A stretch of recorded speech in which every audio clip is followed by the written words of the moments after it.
La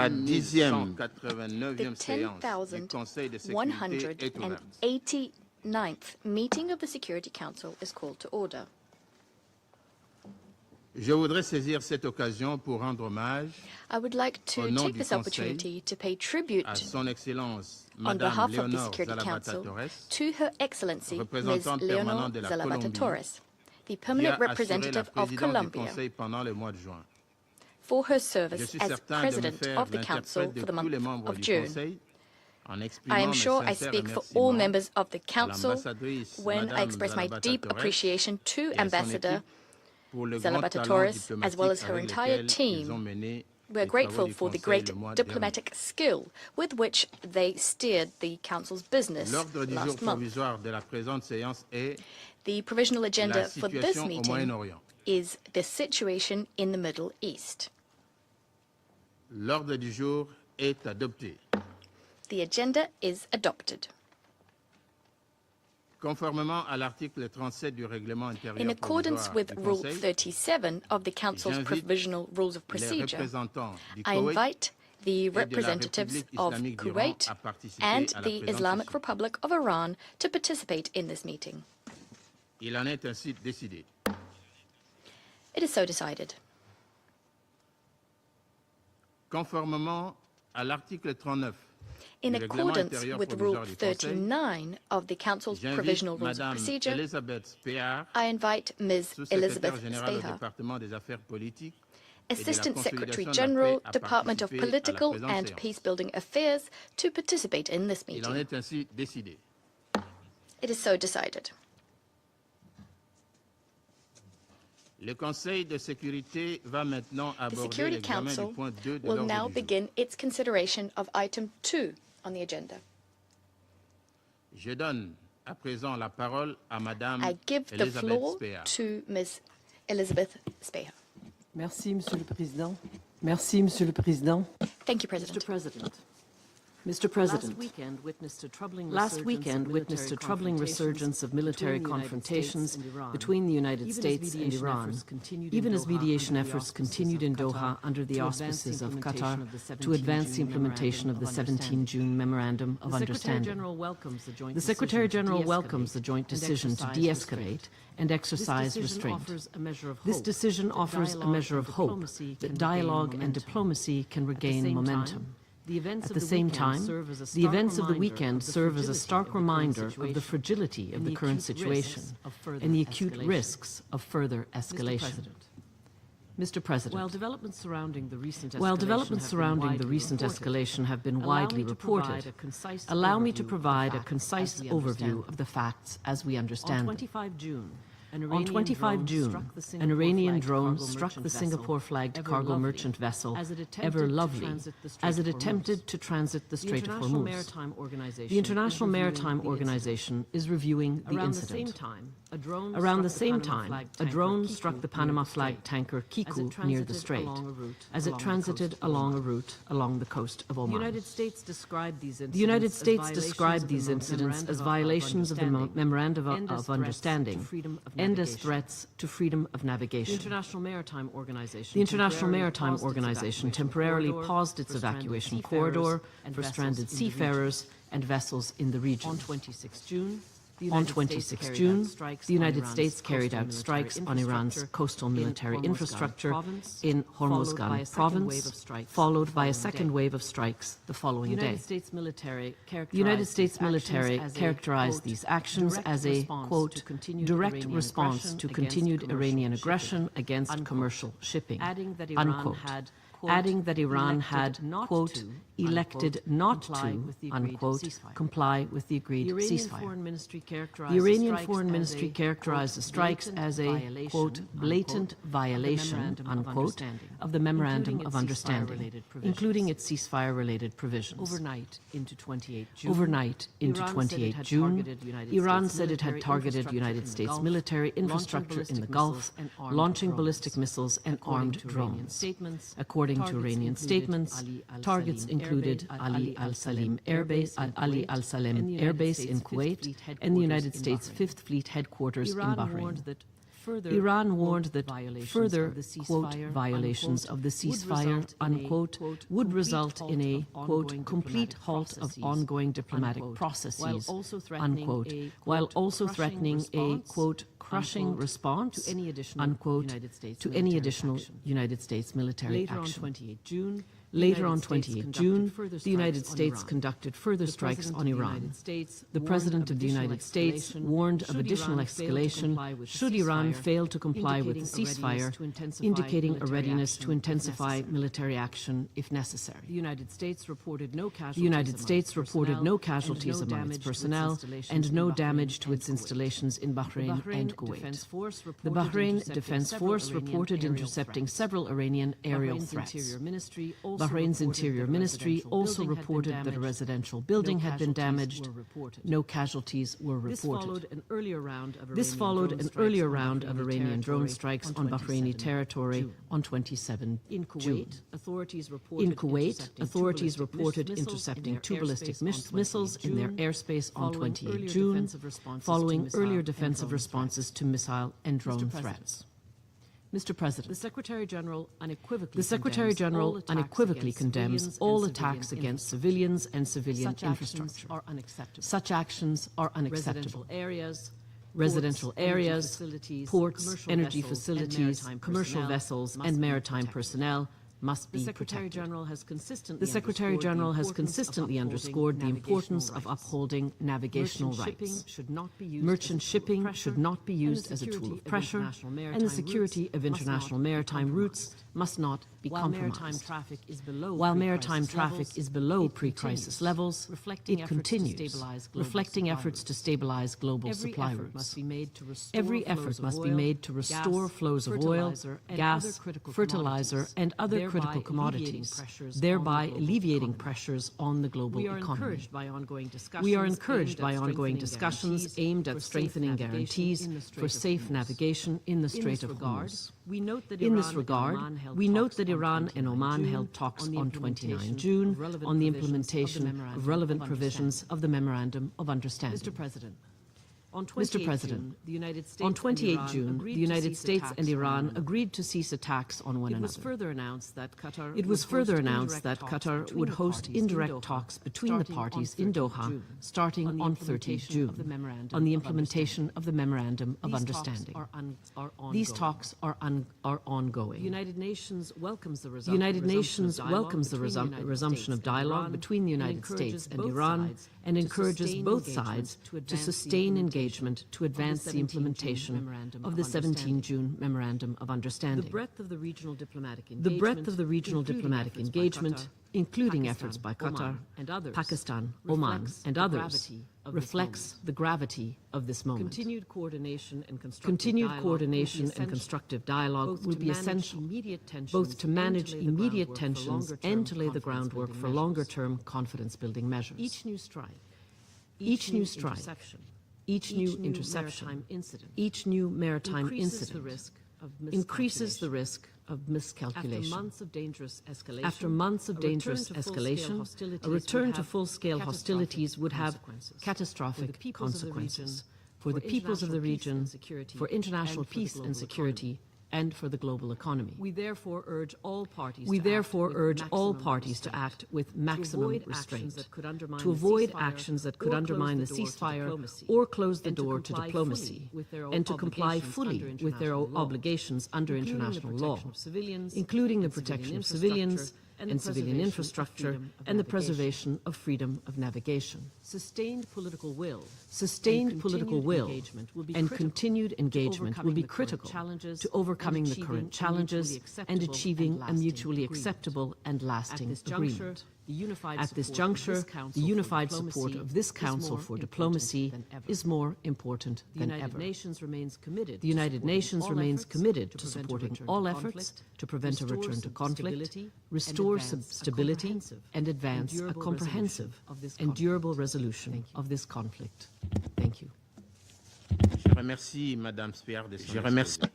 I thank Ms. Speha for her briefing. I now give the floor to members of the Council wishing to deliver statements. I give the floor To His Excellency, bin Rashid Al Mr. Abdulatif Ministre des bin Affaires Rashid étrangères Al de Zayani, Bahreïn. Minister for Foreign Affairs of Bahrain. شكرا سيد الرئيس. شكرا سيد الرئيس. السيد الرئيس أصحاب Thank you, المعالي Mr. والسعادة President. أعضاء مجلس الأمن الموقر. Mr. President, Excellencies, distinguished members of the Security Council, يطيب لي أن at the أهنئ outset, جمهورية الكونغو الديمقراطية may I congratulate the على توليها Democratic رئاسة Republic of مجلس the الأمن Congo لهذا الشهر. on assuming the presidency of the ونتقدم Security بالشكر Council for this month, إلى جمهورية and thank كولومبيا على the رئاستها Republic السابقة. of Colombia كما for أشكر its سعادة مساعد presidency last الأمين العام month. للأمم I المتحدة also extend لدعم my بناء appreciation السلام. to the Assistant Secretary إحاطتها General of the القيمة. United Nations for peace-building شاكراً support for استجابة her مجلسكم valuable الموقر briefing. لطلب انعقاد I هذه thank الجلسة this الطارئة. esteemed Council for responding to our request to convene this urgent meeting. كما أشكر استجابة المجلس وحضور وفود And الدول I thank the المشاركة Council وخصوصا for أشقائنا its response and في دول the مجلس التعاون participating لدول and الخليج attending العربية countries, in والمملكة particular الأردنية الهاشمية. our colleagues from the أتحدث اليوم GCC countries باسم مملكة and البحرين. the Hashemite Kingdom of Jordan. الدولة I speak today on behalf of the Kingdom والمتضررة of بشكل Bahrain, مباشر the من state عدوان إيراني that has been directly targeted and harmed by a خلال هذا renewed الأسبوع and treacherous بالصواريخ Iranian البالستية attack this week, والطائرات المسيرة. involving ballistic missiles and استهدف armed drones المناطق الحيوية المأهولة بالسكان المدنيين. directed against densely وذلك populated civilian بالرغم من أن areas, إيران قد وقعت Despite بتاريخ the fact 17 من يونيو that Iran على signed مذكرة تفاهم إسلام آباد the مع الولايات Islamabad المتحدة. Memorandum of Understanding with the والتي United نصت States صراحة on 17th على وقف June, العمليات which العسكرية على explicitly جميع الجبهات. provided for the cessation of military operations قد on all بادرت fronts. المملكة إلى طلب عقد The هذه Kingdom الجلسة of الطارئة Bahrain إدراكا منها requested this emergency بمسؤولية meeting المجلس الأصيل because of its recognition السلم of the Council's والأمن الدولي. primary responsibility for the وثقة maintenance of بأن international peace and مجلسكم security.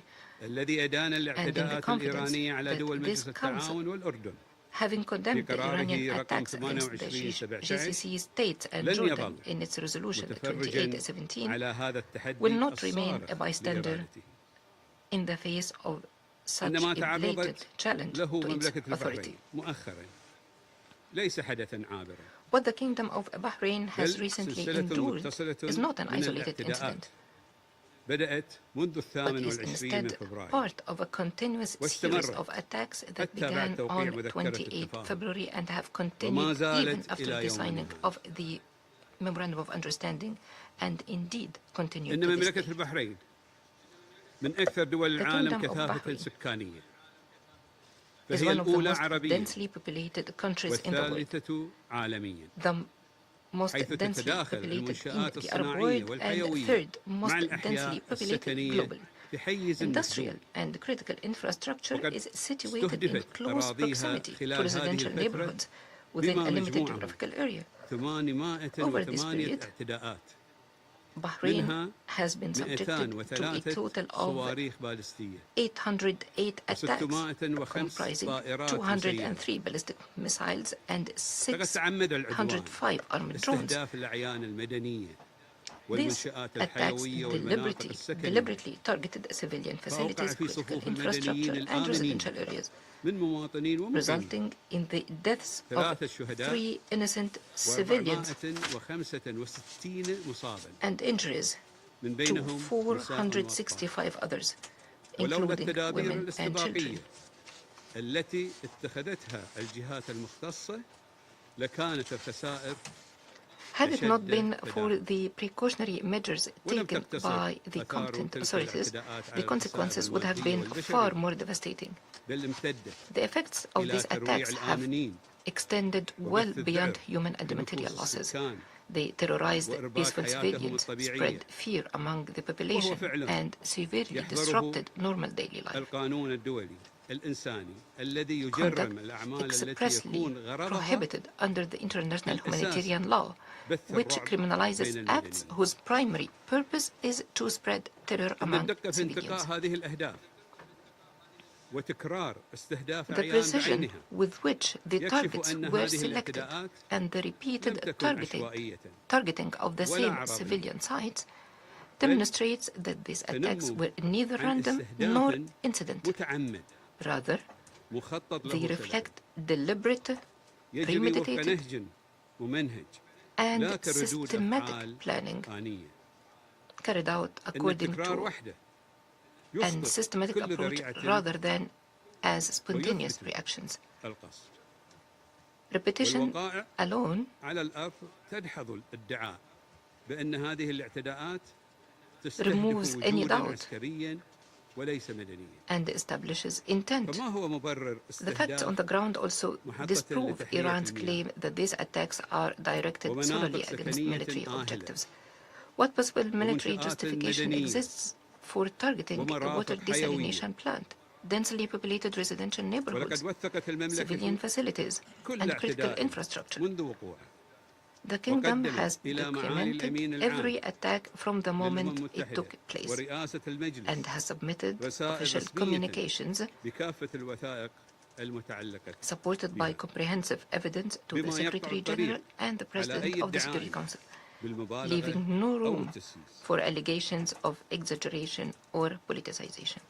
وفي هذا الإطار وزعت In this المملكة regard, على أعضاء مجلسكم the kingdom الموقر has نسخاً distributed من توثيق to the مصور members of this لجانب من esteemed هذه council الاعتداءات. copies of photographic أدعو evidence الجميع illustrating للاطلاع عليه. some of these attacks, and I encourage all members to review them.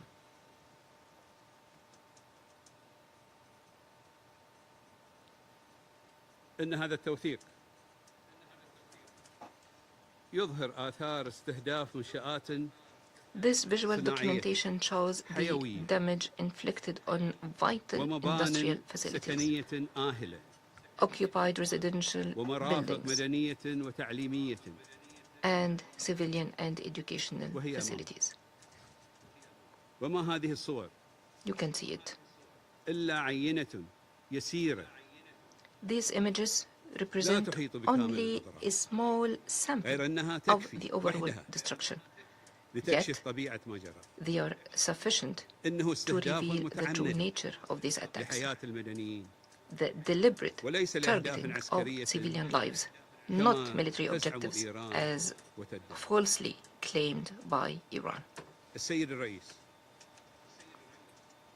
Mr. ولعل President, أخطر ما يجسد هذا النهج استهداف طائرة مسيرة إيرانية the most alarming example of this pattern occurred in the early hours of في شركة 5 الخليج April, لصناعة البتروكيماويات when an Iranian drone بمنطقة targeted سترة. operational units at the فأصابت Gulf خزاناً Petrochemical للأمونيا Industries داخل Company محيط عسكري in مصون. Sitra, striking ولولا an الإجراءات ammonia storage الاستباقية tank located within a وقرار densely populated تفريغ residential الخزان area.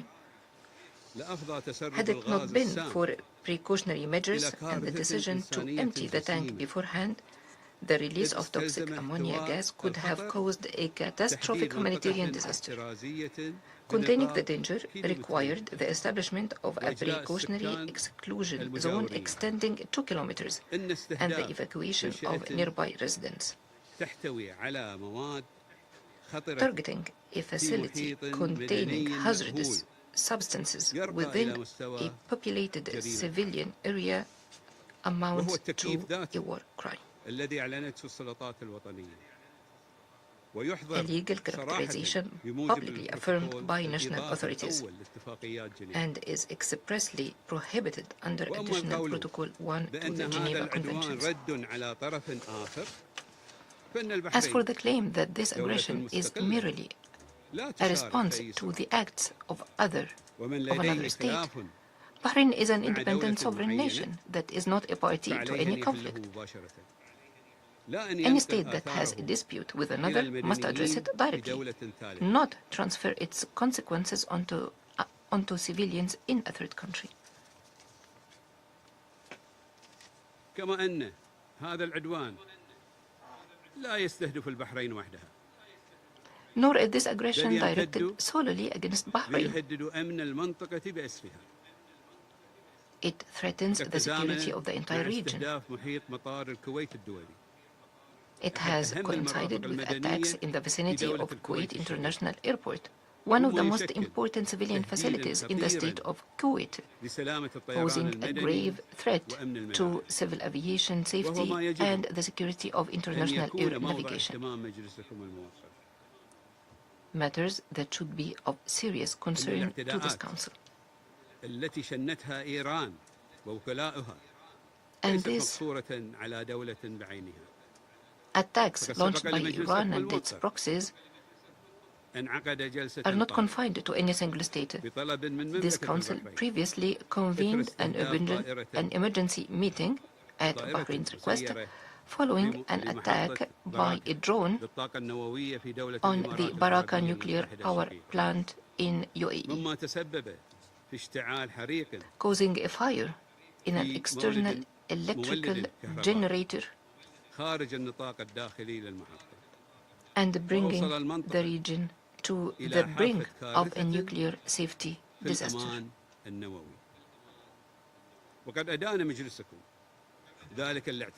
This Council rightly condemned that attack as a flagrant violation of international law. Taken together, the pattern is unmistakable.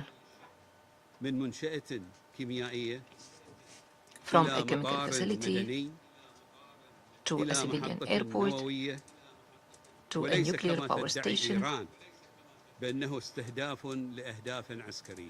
these are not military targets, as Iran claims, but part of a systematic campaign against the critical infrastructure upon which civilian life in our countries depends.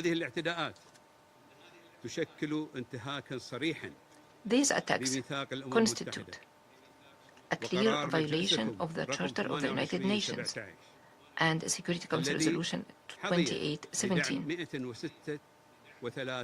which was supported by 136 member states. Even more troubling, they continued after Iran committed under the Memorandum of Understanding to a permanent cessation of military operations, only to breach that commitment within days. This is not an isolated incident. It forms part of a recurring pattern of failing to honor international commitments, demonstrating that what ultimately matters is not who signs an agreement, but who faithfully implements it. Mr. President, in light of the foregoing, the Kingdom's principal demand is the immediate and complete cessation of these attacks.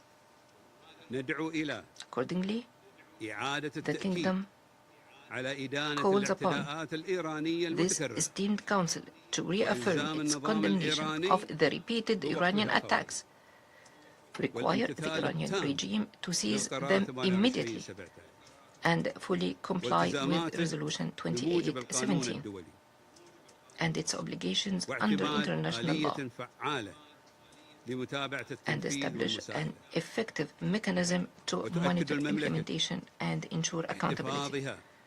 The Kingdom further reaffirms its inherent right of self-defense under Article 51 of the Charter of the UN, while remaining fully committed to exercising the utmost restraint and to pursuing peaceful solutions. The credibility of this Council is measured by its ability to protect peaceful nations and deter aggressors. The value of its resolutions lies not in their adoption, but in their implementation. What value does a resolution have if its violation carries no consequences? The beginning and end of this matter is simple. These attacks must stop immediately. We are confident that this Council will rise to that responsibility. Thank you, Mr. President. Je remercie Son Excellence, Monsieur pour sa I thank His déclaration. Excellency Mr. Al-Zayani for the statement. Je donne la parole I now give the floor au représentant de la Grèce. to the representative of Greece. Permettez-moi tout d'abord de vous Thank you, President. féliciter pour votre Allow me accession to à la begin by présidence du congratulating Conseil de you on your sécurité pour le accession mois to de the juillet, Council's de vous souhaiter presidency for the plein month of succès July. et de vous And I assurer wish que you vous every pouvez compter sur success. notre engagement. I wish to assure you that you can count on Je tiens our également à constructive féliciter commitment. la Colombie I would also pour le like succès de to sa congratulate présidence au mois Colombia de juin. for the successful I presidency thank throughout the month of June. Elizabeth Speaker for her briefing. Greece is deeply alarmed by the latest missile and drone attacks reportedly directed by Iran against the Kingdom of Bahrain and Kuwait. We unequivocally condemn these attacks and express our full solidarity with Bahrain, as well as with all countries in the region that continue to be targeted. Our GCC partners did not seek to be drawn into this conflict and should not be exposed to attacks on their territory, people, or critical infrastructure. These actions are a clear violation of Security Council Resolution 2817 of the Charter of the United Nations and of international law. From the outset, Greece has stood by her GCC partners. Moreover, in this new environment in the Middle East, GCC countries are indispensable partners to collectively act and shape a regional security architecture which will ensure long-term security and stability, safeguarding the sovereignty and territorial integrity of Bahrain and other countries in the region. Mr. President, the ceasefire agreements in the region continue to be fragile and risks of further escalation remain high. Greece strongly supports the ongoing diplomatic efforts and in particular the negotiations between the United States and Iran so as to create the conditions for sustained de-escalation, address legitimate security concerns and bring a stable and lasting peace in the region. At the same time, we strongly believe that Iran must never acquire nuclear weapons. Preservation of the non-proliferation regime is a precondition for sustainable stability.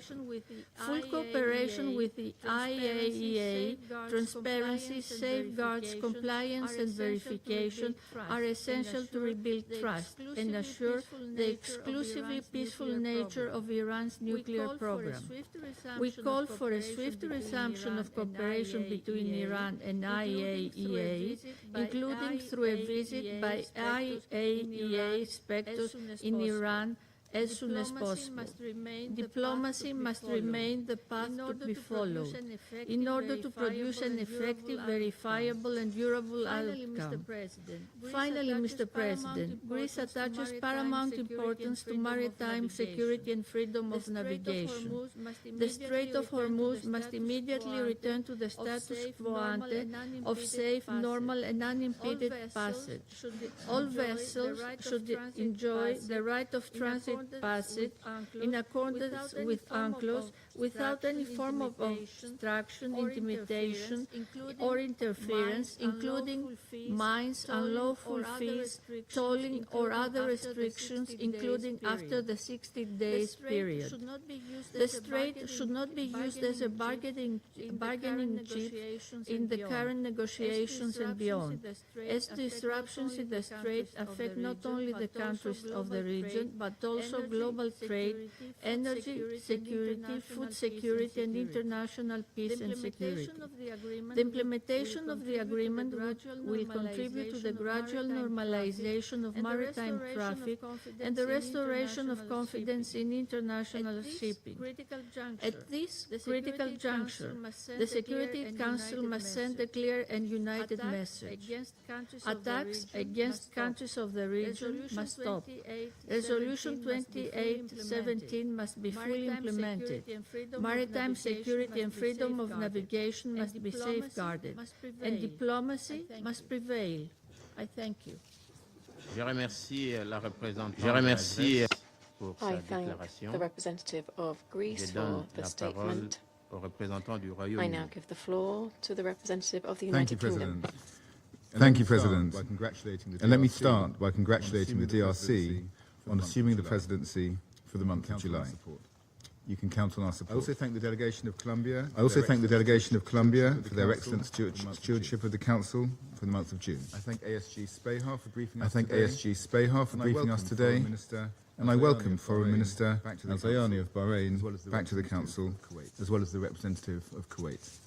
President, the United Kingdom strongly condemns Iran's reckless attacks against Bahrain and Kuwait, and on international shipping in the Strait of Hormuz. First, these attacks are directly contrary to Resolution 2817, put civilian lives in danger, and risk destabilizing an already fragile region. We stand in solidarity with Bahrain,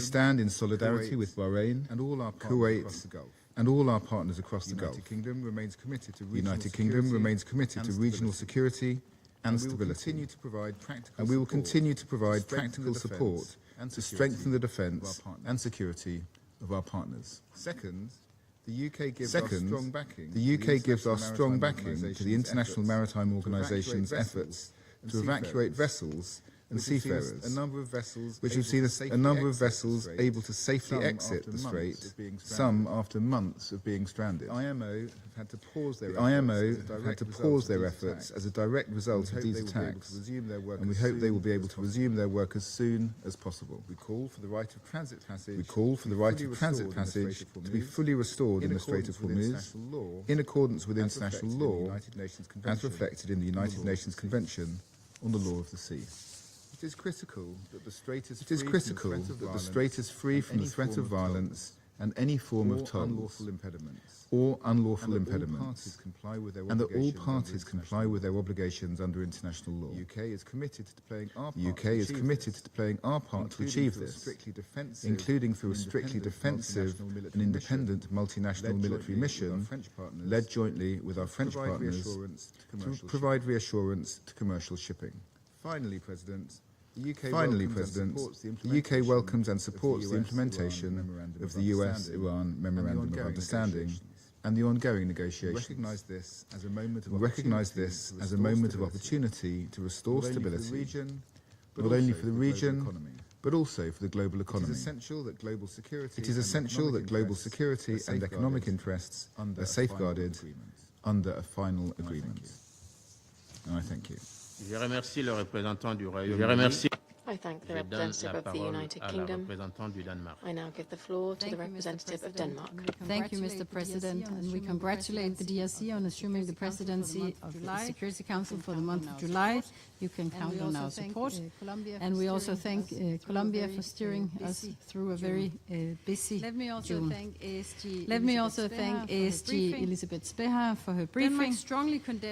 Denmark strongly condemns Iran's recent drone and missile attack against Bahrain, Kuwait, and in the Strait of Hormuz. We stand in full solidarity with the people of Bahrain and Kuwait and all countries in the region which have been targeted by Iran's indiscriminate attacks. Mr. President, the recent attacks by Iran are unacceptable.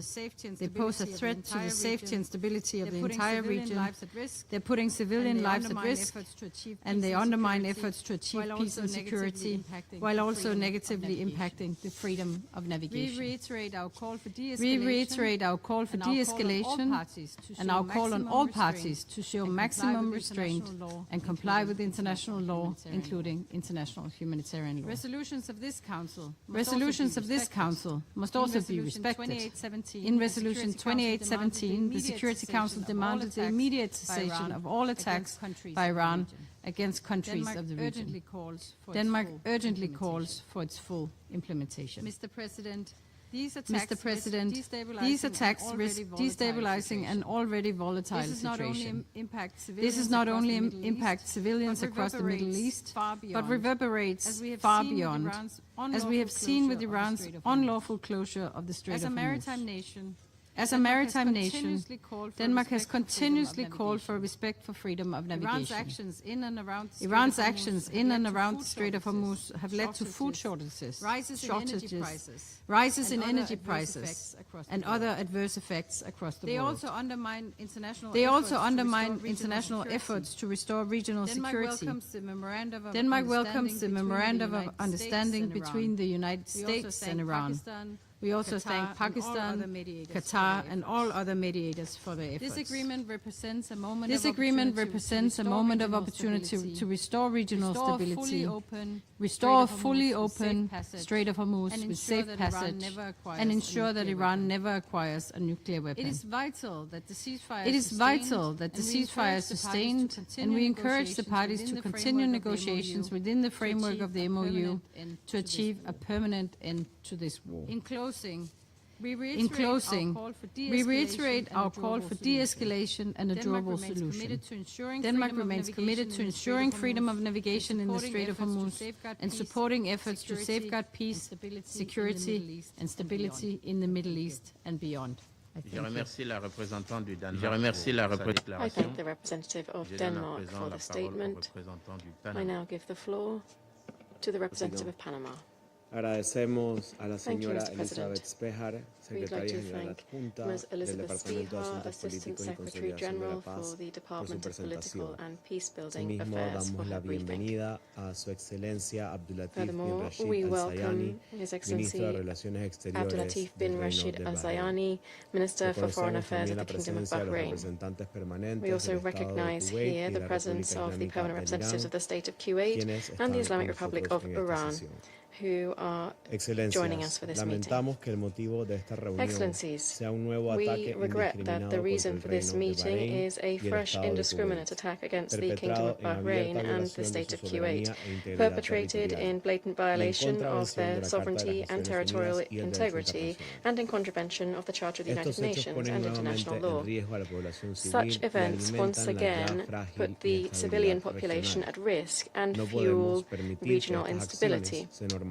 We cannot allow such El action to respeto a la become soberanía, la normalized. integridad territorial y la Respect prohibición for del the uso de la sovereignty, amenaza territorial de la integrity, and the fuerza prohibition of the constituyen use of the principios threat fundamentales of del use of orden force internacional represent y deben fundamental ser principles of respetados the por todos los international estados order sin excepción. and must be respected by Resulta all states igualmente without exception. preocupante que las decisiones de este Consejo Equally continúen worrisome siendo is the fact desatendidas. that the decisions of La this Council resolución continue to go 2817 unheeded. del 2026, Resolution respaldada por 2817 136 2026, estados, supported exige de by manera clara 136 que la states, República Islámica de Irán clearly cese de inmediato requires sin the Islamic condiciones Republic of toda Iran to provocación o immediately amenaza and contra los unconditionally estados cease vecinos. any Su provocation or threat incumplimiento no against solo neighboring debilita la states. autoridad del Consejo de Failure to Seguridad, comply with this sino que resolution not también only socava erodes los the Security esfuerzos Council's authority, but regionales e also undermines internacionales regional and encaminados a alcanzar international una solución efforts duradera. to achieve a Por durable ello, solution. hacemos un llamado a la República For this Islámica de reason, Irán a cumplir we plenamente con call sus on the Islamic Republic of obligaciones en Iran to virtud del fully derecho comply with its internacional y obligations de las under resoluciones de international este law Consejo,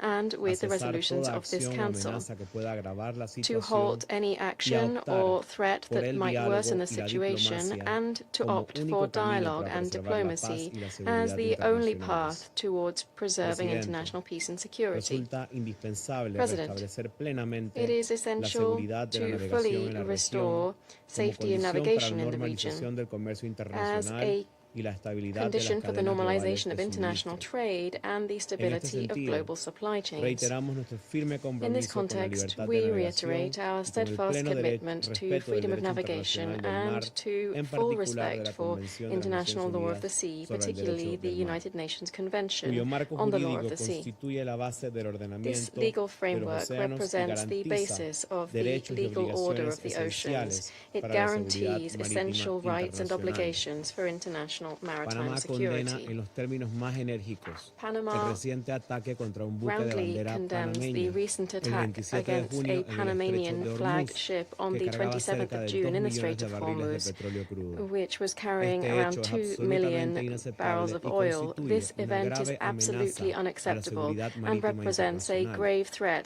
to Exigimos que international se maritime respeten security. plenamente el derecho We internacional y demand la full seguridad de la respect gente for de mar. international law and the Asimismo, security of reconocemos y seafarers. respaldamos la labor In del secretario addition, general we de la recognize ONU, and support the Arsenio work of the Domínguez, y de la Secretary General of Secretaría the de la IMO, Organización, Arsenio Dominguez and the Secretariat of the organization, whose efforts have contributed to facilitating the safe evacuation of 115 vessels and approximately 2,500 seafarers who remained in the Strait of Hormuz. We fully trust that the ongoing diplomatic efforts will enable progress towards the full implementation of the Memorandum of Understanding between the United States and Iran, as well as enabling a constructive step towards the easing of tensions and building regional stability. Thank you. I thank the representative of Panama for that statement, and I now give the floor to the representative of the Russian Federation.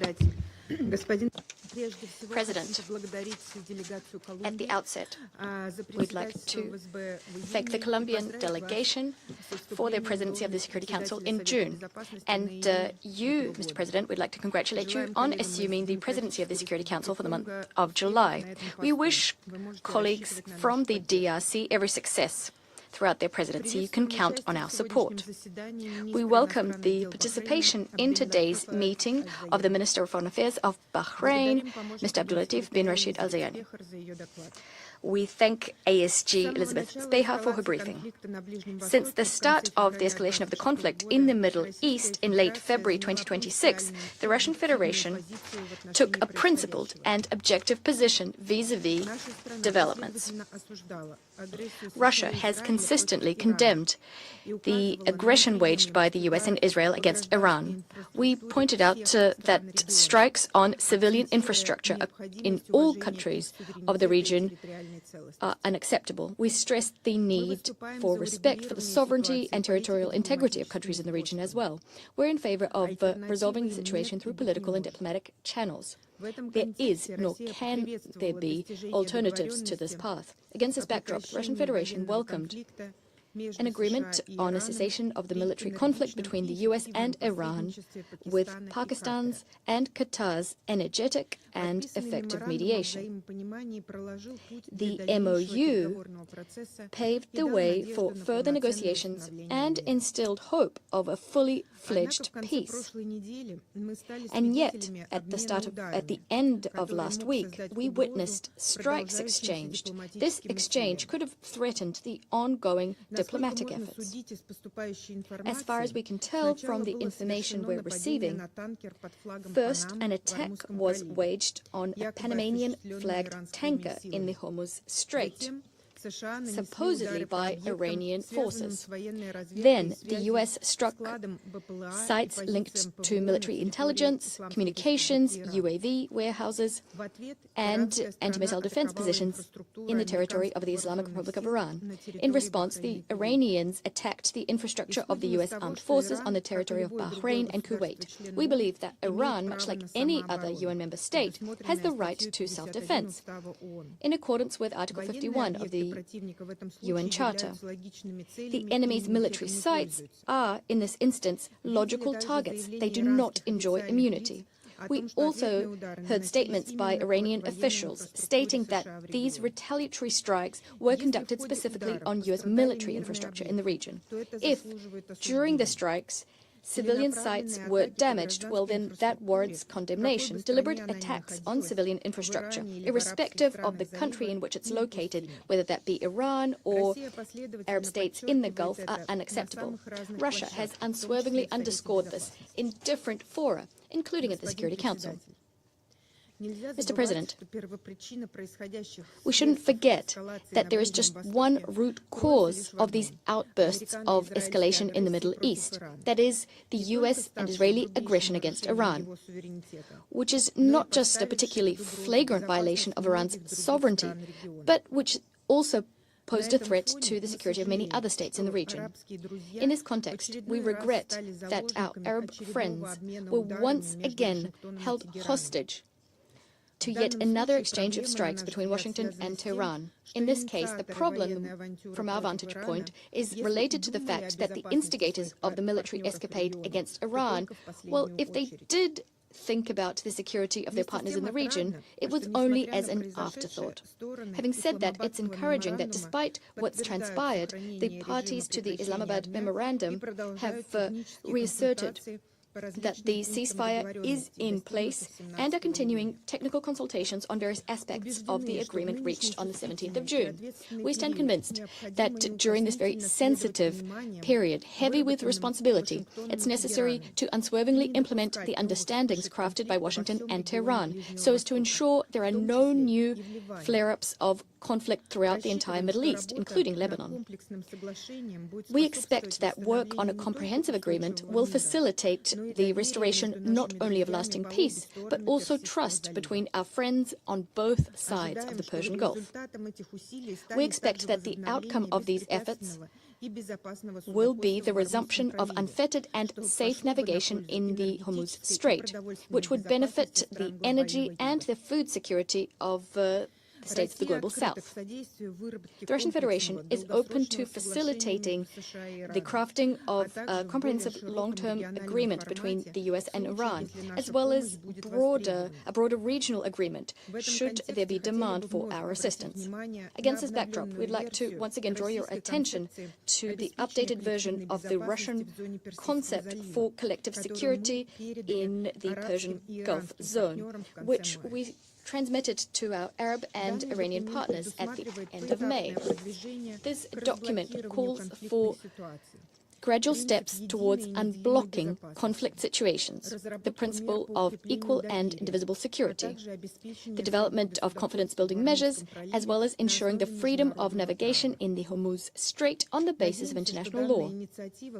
We hope that this initiative will inject momentum into a substantive discussion on how we can build a post-conflict architecture of international relations in the region.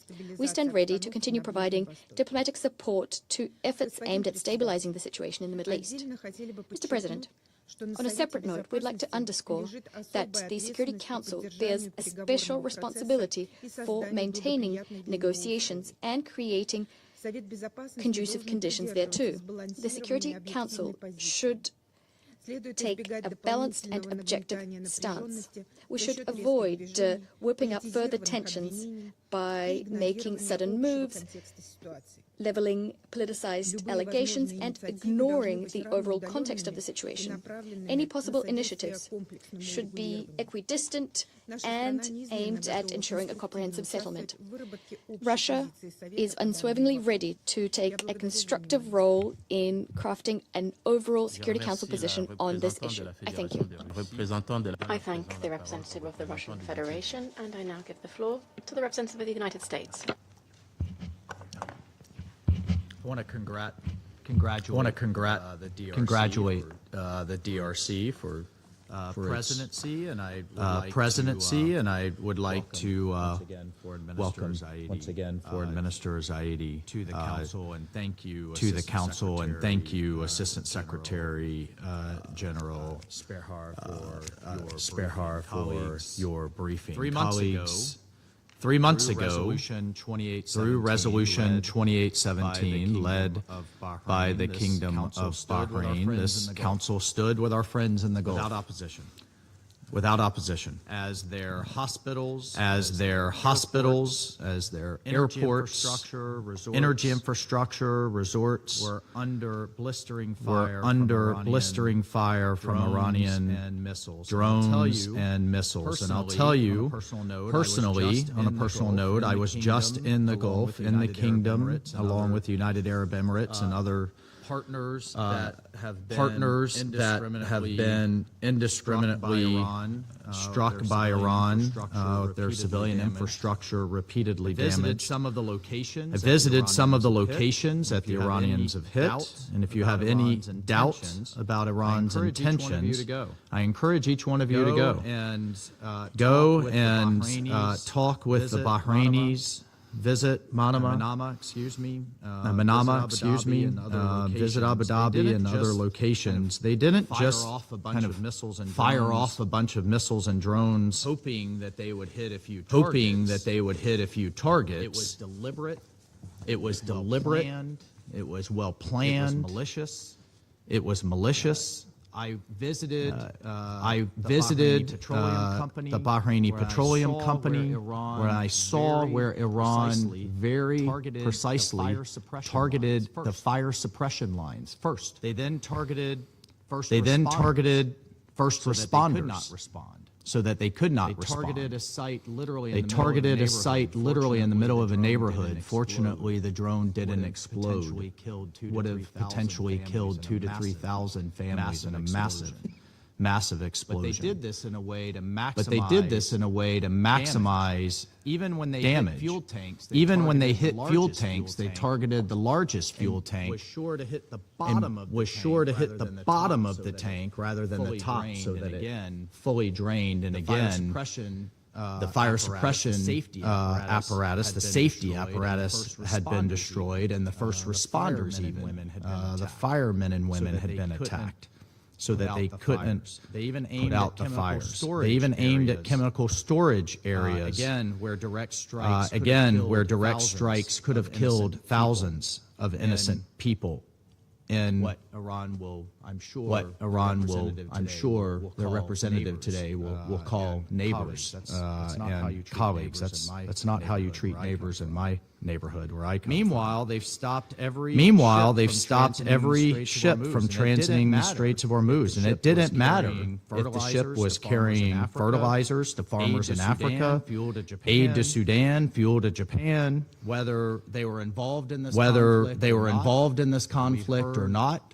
We've heard talk today of root causes. I don't think farmers in East Africa were involved in root causes. Civilian, military, didn't matter. Iran sought to punish the world. All of you. All of us. All of you. People who had no interest, no party, even no knowledge of their nuclear aspirations. Just this week, the UN Trade and Development Agency found that Iran's closure of the Strait of Hormuz will have lasting effects on 61 developing economies. Again, let's go back to the talk of root causes from our Russian colleagues. Hit back on military sites. Hit back on military sites. Fire back on United States bases in the region. Fire back on Israel even. 61 developing countries that will suffer now, or their crops won't grow because Iran sought to indiscriminately and seeks to indiscriminately punish the world because of their views in this conflict. Iran cannot, and we cannot allow it to hold the world's economy hostage. So many innocent civilians around the world are being affected. So as a response, Bahrain, our Gulf Arab allies, and others rallied a record-breaking 136 co-sponsors who spoke with one voice. Iran must stop its attacks on its neighbors and leave an international waterway, Straits of Hormuz, open for all. Our friends in the Gulf have rallied another 143 co-sponsors on a separate draft resolution circulated in May that once again calls on Iran to stop its illegal mining. We can't just throw mines, whether it's on land or in the sea, in response to a conflict. Illegal tolls. And respect international law. Free passage for all. So we're here today because despite the diplomatic achievements and agreements, Iran still hasn't shown the world a basic level of decency and respect. Instead, they openly defy this council, their neighbors, and basic tenets of diplomacy. Members of this council told Iran, stop the attacks, open the strait. Iran's neighbors respectfully asked Iran, stop the violence, open the strait. Even their closest partners told them privately, stop the mining, stop the tolling, and open the strait. And just 2 weeks ago, the United States signed a memorandum of understanding with Iran. Its most basic premise, the straits, international waterways must be open. Attacks on civilian shipping must stop. And we're here today because Iran Last week, Iran fired missiles and drones at civilian infrastructure in Bahrain and Kuwait. Why? They also fired at commercial vessels transiting Omani territories. So again, we just heard Iran has a right to defend itself. Okay. Do they have the right to attack Kuwait? Do they have the right to attack Kuwait and attack random civilian ships flagged by Panama and Singapore and international waters? Is that a right under Article 51? I would think not. The UN Charter? I would think not. Again, let's be clear what happened here. After 136 countries told Iran to stop, Iran fired again. After its neighbors pleaded for de-escalation, Iran fired again. After the United States sat down for weeks and pursued diplomacy at the highest levels, the Vice President of the United States signed a memorandum of understanding. Iran fired again. And after the Iranian people dared to speak out for a new Iran. The regime battered its own people, and they're still spending millions on internet suppression. Why? As a tragic aside, executions in Iran have surged. Despite the internet blackout, we know this. Javad Zamani, Abdul Fazi Sayadi, two students, young men, were just executed 10 days ago. 10 days ago in Iran. You know their crime? As it was rammed through a revolutionary court with no representation. Their crime was, quote, waging war against God. That was their crime. That's the crime. And I look at their representative. I don't know how he lays his head on his pillow at night. Whatever false choice the Ayatollah's cronies present him, it's not the only choice. Amnesty International says these protesters are still the ones who weren't the 40,000 who weren't machine gunned in the streets in the period of 1 weekend. Amnesty International says they're being held in secret. They're being tortured into confessions. They have no counsel. And in some cases being publicly hung to send a message. There's an old scripture that says, quote, I have set before you life and death, blessing and curse. Iran cannot keep choosing death and curse. Today, we once again urge Iran to revert to the path of peace and dialogue. The world is not with Iran. Iran's own people are not with this regime. Its neighbors are not with this regime. Colleagues on this council and all responsible nations, it is a time for choosing. And please make your stance clear. These attacks are fundamentally unlawful. They are inconsistent with the Memorandum of Understanding, and they are certainly in violation of this council's resolution 2817. And they're a disservice to the future of the Iranian people.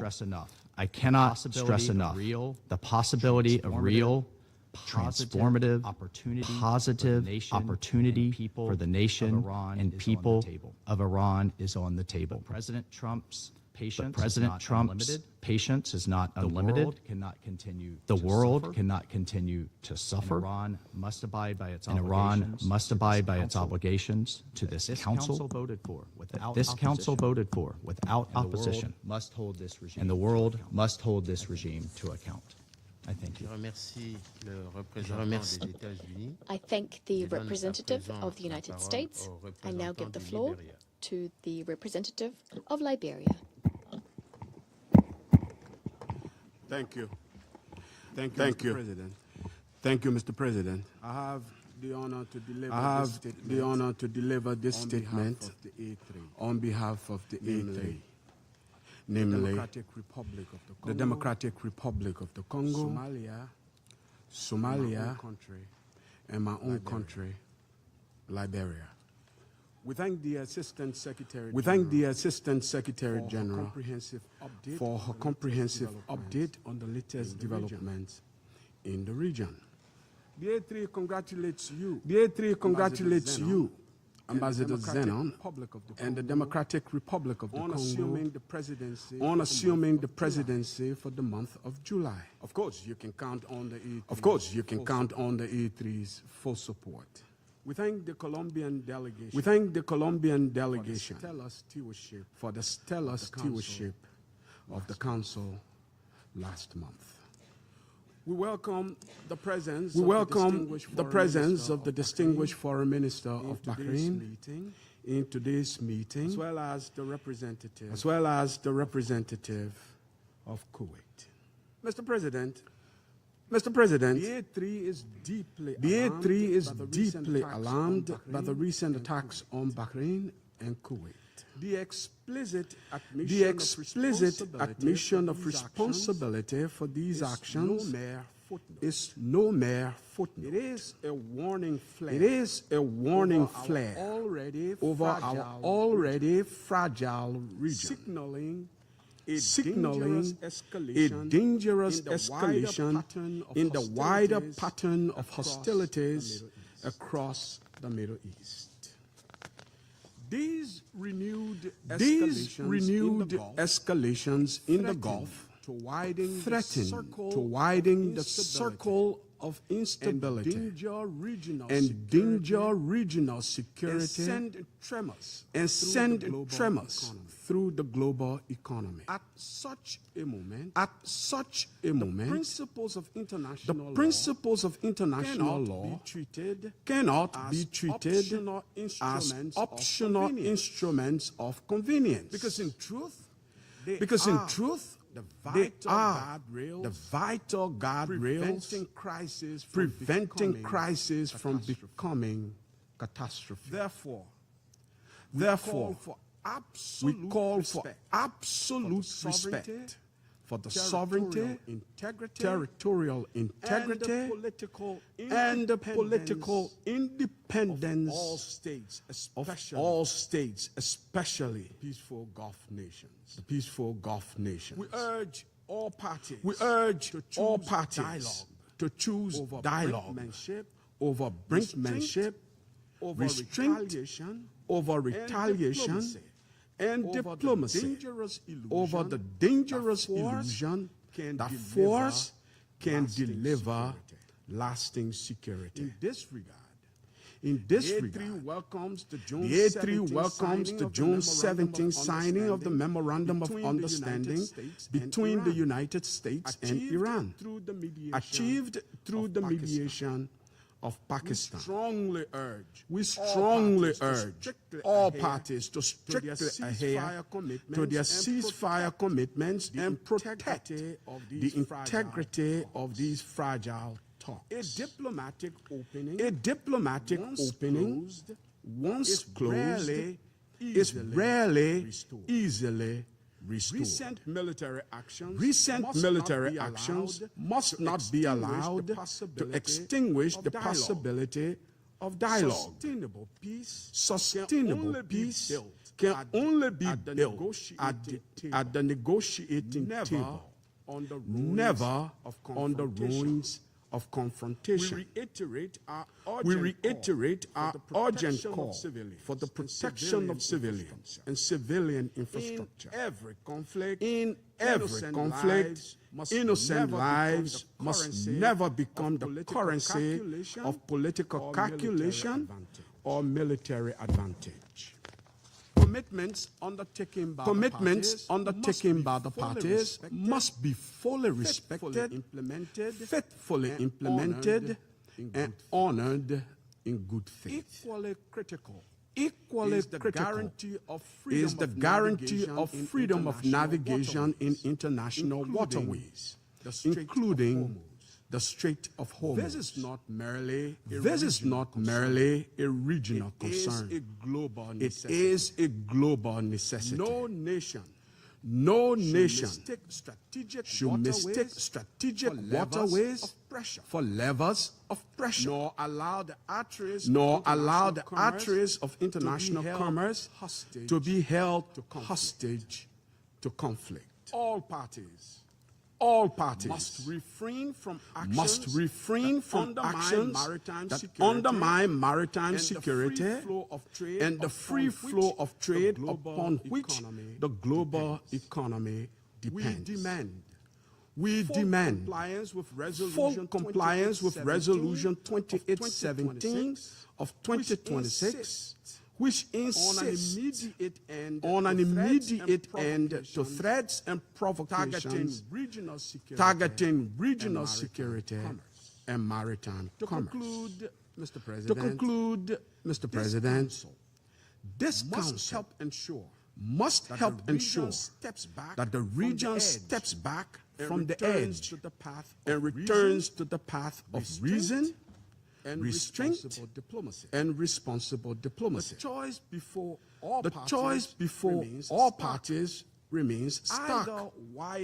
Either widening the flares of conflict or widening the doors of dialogue. The A3 urges the latter because in the Middle East, as everywhere, peace is not preserved by the loudness of weapons, but by the courage of wisdom.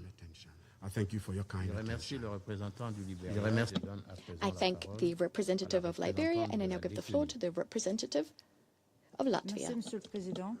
Merci, Monsieur le Président. Thank you, President.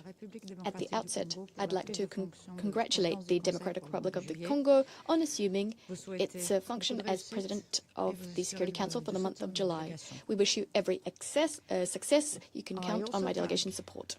I also thank Colombia for the excellent steering of Council's work last month. And I thank Assistant Secretary General Spehar for her valuable contribution. And I do welcome the participation of His Excellency Abdulatif bin Rashid Al Zayani, Minister of Foreign Affairs of the Kingdom of Bahrain, to today's meeting, as well as the representative of Kuwait. Mr. President, we are once again meeting due to reckless attacks perpetrated by Iran, this time against Bahrain and Kuwait, on 28th of June, well after the signing of the Memorandum of Understanding on Cessation of Hostilities. These continuous attacks threaten regional stability, endanger the ceasefire agreement enshrined in the MOU. Latvia categorically condemns these attacks against civilians and civilian infrastructure, and we express our solidarity with Bahrain, Kuwait, and our partners in the Gulf. International law, international humanitarian law must be respected by all parties at all times. And we reiterate that for diplomacy to succeed, a complete cessation of hostilities is critical. In full compliance with the Memorandum of Understanding and Resolution 2817. Iran must cease its campaign of unprovoked strikes against its neighbors and abandon any attempts to disrupt free and safe navigation through the Strait of Hormuz. This includes demining the strait and seizing any and all threats and attacks against maritime vessels. For months now, Iran has inflicted suffering on the most vulnerable around the globe by disrupting global supply chains, leading to spiking energy prices and endangering global food security. This follows decades of Iran's destabilizing activities in the wider region. And let me remind also the Council of the fact that Iran has supplied Russia with drones and missiles for its war of aggression against Ukraine, the same weapons it is now using against its neighbors in the Gulf. Mr. President, we reiterate our support for the ongoing negotiations between the United States and Iran and appreciate the mediation efforts by Pakistan and Qatar, among others. A long-term sustainable solution to the threat Iran poses to the international rules-based order must be found. And it is imperative to ensure that Iran never acquires a nuclear weapon, engages with the IAEA, and ceases its destabilizing activities in the region and beyond, including attempts to hold an international waterway hostage in clear violation of the United Nations Convention on the Law of the Sea. Latvia will remain a constructive partner in these efforts, and we continue to call on Iran to comply with its obligations under international law. I thank the representative of Latvia. I now give the floor to the representative of Pakistan. Thank you. Mr. President, let me join. I think it was China's turn. Please, go ahead. Yeah, please, go ahead. Je rectifie. Minor correction. I now give the floor to the representative of China. Thank you, President. At the outset, I would like to congratulate the Democratic Republic of the Congo on assuming presidency of the Council for this month. The Chinese delegation will fully cooperate with you and your colleagues. I would also like to take this opportunity to express my appreciation to Colombia for its work as president of last month. I thank ASG Speha for the briefing and welcome His Excellency Foreign Minister El-Zayani, as well as the representatives of Iran and Kuwait to this meeting. Recently, the United States and Iran exchanged a new round of strikes, with targets in Bahrain and Kuwait affected. China consistently advocates for observance by all parties of the purposes and principles of the UN Charter and opposes the use of threat of use of force in international relations. We call on all parties to stay calm, exercise restraint, and refrain from provocative rhetoric and military adventures to prevent straining and escalating the already tense situation. The sovereignty, security, and territorial integrity of regional countries should be respected. Civilian and non-military targets should be protected. China welcomes the U.S.-Iran follow-up consultations on MOU facilitated by Pakistan and Qatar to reach consensus on the upcoming negotiation mechanism. Facts have proven time and again that neither force nor might can resolve problems, and that dialogue and negotiation is the only right choice. With the joint efforts by all, the conflict finally made a turn towards dialogue. However, the ceasefire remains fragile. Whether peace can truly be achieved depends on the joint efforts of all parties. China wishes to highlight the following 3 points. First, comprehensive ceasefire and cessation of hostilities must be consolidated. This war has already caused tremendous losses to countries in the region. The flames of war must not be allowed to flare up.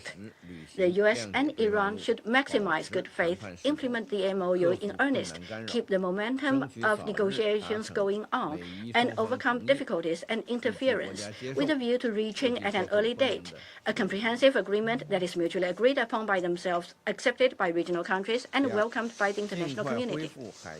Second, normal navigation in the strait must be resumed as soon as possible. The Strait of Hormuz is a strait for international navigation.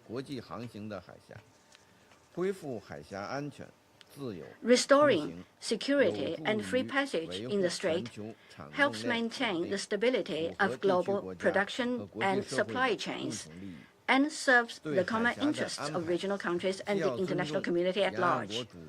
The arrangements for the strait must respect the coastal states' sovereignty and legitimate rights and interests, while also complying with international practice and the common aspirations of all countries. Third, relations among regional countries must be improved.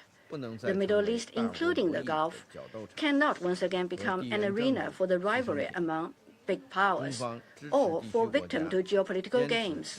China supports regional countries in achieving genuine strategic autonomy, upholding a common, comprehensive, cooperative, and sustainable security concept, resolving differences through dialogue and consultations, exploring a new regional security architecture, and firmly taking their destiny into their own hands.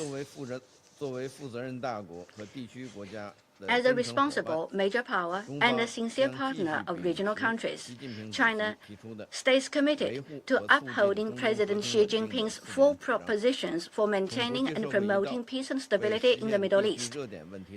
Along with the international community, China will play a constructive role in finding a political solution to regional hotspot issues and in maintaining and promoting regional peace and stability.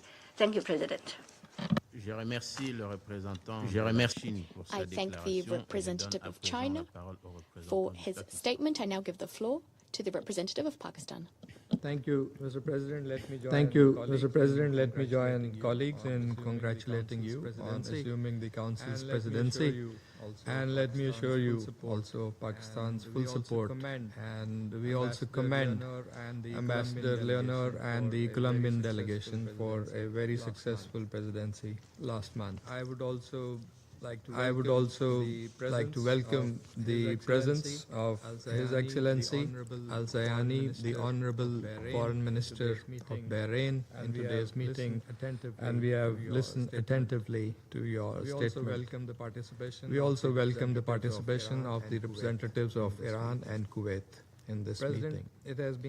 President, it has been Pakistan's consistent belief that the only way to settle the situation in the region conclusively and comprehensively is through diplomacy, dialogue, and negotiation. From the outset, Pakistan has maintained a principled position with respect to the inadmissibility of any use of force outside the bounds of international law, the unwarranted strikes against Iran and those targeting the GCC countries. Pakistan has been categorically condemning attacks against the GCC countries and once again expresses its full solidarity with our brothers and sisters in Bahrain and Kuwait. We had all along cautioned that if not contained, this conflict would directly impact the peace and security situation in the region with the potential of wider geographical conflagration. Pakistan initiated its mediation efforts out of a deep sense of responsibility towards promotion of regional and global peace and stability and the protection of precious lives and livelihoods. Pakistan has been engaged from the beginning under the firm conviction that any further escalation and continuation in fighting would only exacerbate human suffering and carry grave consequences for regional and international peace and security. The conclusion of the Islamabad Memorandum of Understanding between the Islamic Republic of Iran and the United States of America reflects a victory of robust and determined diplomacy. Our efforts are aimed at saving lives, de-escalating the situation, and opening the space for structured dialogue leading to an enduring mutual understanding and a final deal. We thank the parties and our partners, especially Qatar, Saudi Arabia, Turkey, Egypt, as well as China, for reposing their trust in and support for Pakistan's mediation efforts. Pakistan has stepped up its diplomatic engagement with key regional and international stakeholders to facilitate earnest follow-up and implementation of the Islamabad Memorandum of Understanding by Iran and the United States, in line with the Pakistan-Qatar joint statement issued on 21st of June 2026. Yesterday, Pakistan and Qatar concluded separate meetings with the US and Iranian negotiators in Doha, with positive progress made on issues related to the Islamabad Memorandum of Understanding, building on the outcomes of the Lake Lucerne Summit. The parties agreed to continue discussions over the coming period, with the next meeting to be scheduled at the earliest possible time. So we remain hopeful and optimistic that we will continue to see meaningful progress in the coming days. Pakistan's leadership remains engaged with the parties, our partners, and the regional countries. We continue to facilitate dialogue and confidence-building measures to prevent any escalation and to sustain the diplomatic engagement. From our perspective, the fact that the talks are continuing and the parties are on the negotiating table is a significant positive outcome. The channels of communication remain open, and we are persisting in our efforts geared towards ushering peace, security, and tranquility that will benefit the entire region and all countries without exception. I thank you. I thank the representative of Pakistan. I now give the floor to the representative of Colombia. Mr. President, I thank the Presidency for convening this meeting, and since this is the first time that I am taking the floor, I take this opportunity to wish you every success in your work this month. In addition, I would like to thank the Assistant Secretary General, Ms. Speha, for her briefing. I convey my greetings to the delegations joining us today. In addition, I welcome the Foreign Minister of Bahrain, Mr. Abdulatif bin Rashid Al Zayani. Colombia condemns in the strongest terms the recent attacks targeting Kuwait and the Kingdom of Bahrain and expresses its solidarity with the peoples of both countries. These events represent a grave threat to international peace and security and reveal the precarious situation facing the region. The pattern of attacks and reprisals is not building security for any state. Rather, on the contrary, it is ramping up mistrust and entrenching a dynamic of confrontation whose consequences are felt beyond the actors directly involved. This merely fuels a cycle of instability which heightens risks for the civilian population, shrinks space for dialogue, and distances the prospects for a political solution. In this context, my country reiterates that all states have the obligation to act in accordance with the Charter of the United Nations, respecting the sovereignty and territorial integrity of states. These principles cannot be applied selectively. Rather, they represent legal obligations binding equally on all states and represent the basis of the international order. Mr. President, at the same time, Colombia deems it essential to preserve the momentum of ongoing diplomatic efforts, and we call on all parties to exercise maximum restraint, avoiding any action which might exacerbate the situation or lead to a greater escalation. In this regard, the recent Memorandum of Understanding between Iran and the United States represents an opportunity that must not be squandered. Although the events over the last few days have highlighted the fragility of this process, they also bear out the need to step up efforts to prevent the current escalation from either reducing or shutting off the political space that has begun to emerge. It is incumbent on all parties to act with the necessary responsibility and consistency to ensure that this opportunity gives rise to concrete results and is to the conditions that are conducive to reaching a lasting agreement. Colombia reiterates that only through respect for international law, good faith, and the peaceful settlement of disputes will it be possible to prevent a greater escalation and to preserve international peace and security. Thank you very much. I thank the representative of Colombia for her statement. I now give the floor to the representative of France. Thank you, President. Congratulations on acceding to the presidency of the Council. Without a doubt, you have our full support, and also our congratulations to Colombia on the very dense, active Colombian presidency in June. I thank ASG Speha for political affairs. Ms. Speha, thank you for your very specific briefing. The Council is meeting at the behest of the Kingdom of Bahrain. France would like to extend its greetings to the Minister of Foreign Affairs, His Excellency Mr. Abdulatif bin Rashid Al Zayani. We're meeting at the request of Bahrain following Iranian drone strikes on Bahrain on the 28th of June, attacks which resulted in the destruction of residential buildings in particular. These attacks, as well as Iranian ballistic missile attacks on Kuwait, attacks waged on the 27th of June, are unacceptable. These attacks constitute a flagrant violation of Resolution 2817, adopted by the Council in March of this year.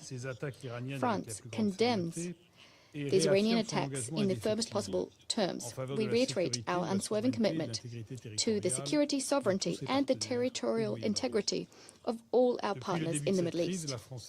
Since the start of this crisis, France has stood side by side with our partners as they faced unilateral attacks on their territory by Iran. We remain fully committed to participating in their defense. President, these attacks once again demonstrate the need for a lasting and comprehensive de-escalation in the region.